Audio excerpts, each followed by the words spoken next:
কচ মাছ কাৰ প্ৰিয় তাতে আকৌ মানিমুনিৰ লগত বনাইছোঁ গতিকে সোৱাদৰ কথাটো নকলেও হ'ব আৰু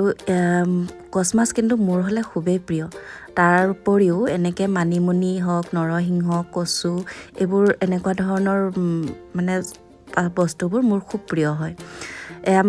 কচ মাছ আনিছিলে তাৰপিছত মানিমুনিও আনি থোৱা আছিলে মই ভাবিলোঁ আজি মানিমুনিৰে কচ মাছ বনোৱা হওক প্ৰথমতে ধুনীয়াকৈ ধুই চাফা কৰি ল'লোঁ লৈ নিমখ হালধি সানি ল'লোঁ জোখ অনুযায়ী তাৰপিছত মই অকণমান কেৰাহীখনত প্ৰথমতে নৰ্মেল যিটো তেল হয় সেইটো তেল দিলোঁ দি পেলাই তাৰপিছত সেই মাছৰে তেল এডোখৰ দিলোঁ তাৰপৰা একদম ভৰি তেল ওলাইছে তাৰপিছত এইফালে ৰেডি কৰি ল'লোঁ মই পিঁয়াজ আদা নহৰু কেঁচা জলকীয়া আৰু 2টা বিলাহী এইখিনি মই গোটেইখিনি পিচি ল'ম তাৰপিছত এয়া ধুনীয়াকৈ মানিমুনিখিনি ধুই বাছি ধুনীয়াকৈ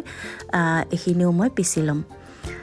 এইফালে প্ৰথমতে মই আদা নহৰুখিনি পিঁয়াজখিনি পিচি ল'ম পিচি পেলাই এইফালে মোৰ মাছখিনিও ফ্ৰাই কৰা হৈ গৈছে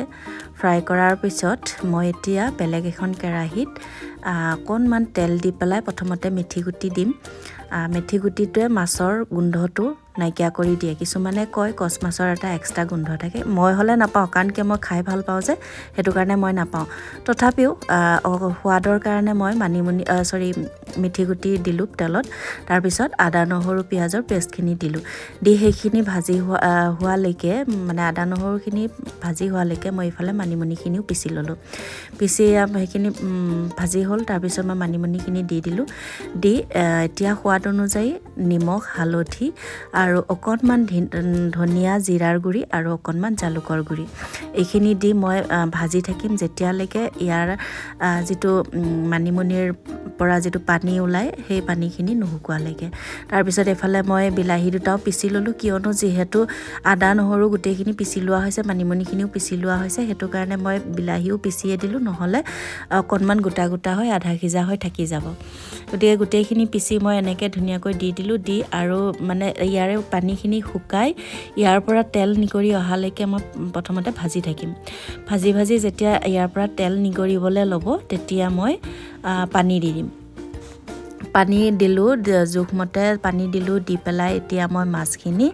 ইয়াতে ধুনীয়াকৈ দি দিম মাছখিনি কিন্তু মই সম্পূৰ্ণৰূপে পূৰা ডিপ ফ্ৰাই কৰা নাই দেই জাষ্ট মানে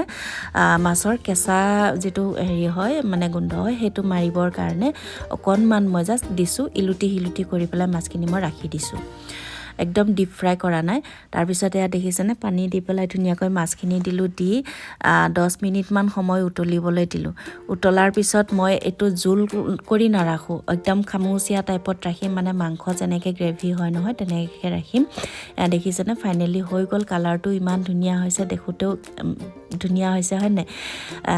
তাৰপিছত এয়া হৈ গ'ল ফাইনেলি মই এইখিনি বন্ধ কৰি দিম এতিয়া এয়া ঠাণ্ডা হোৱাৰ পিছত দেখিছেনে মই কৈছোঁ ন এইখিনি জোল কৰি নাৰাখোঁ একদম মানে মাংসৰ গ্ৰেভি ৰখাগতে ৰাখিম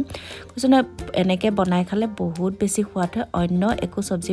ভাজিৰ একো প্ৰয়োজনে নহয় তথাপিও মই কি কৰিলোঁ ইয়াৰে যিটো তেল থাকি যায় নহয় ফ্ৰাই কৰাৰ পিছতো সেই তেলতে মই আকৌ 2টা বেঙেনা ভাজি ল'লোঁ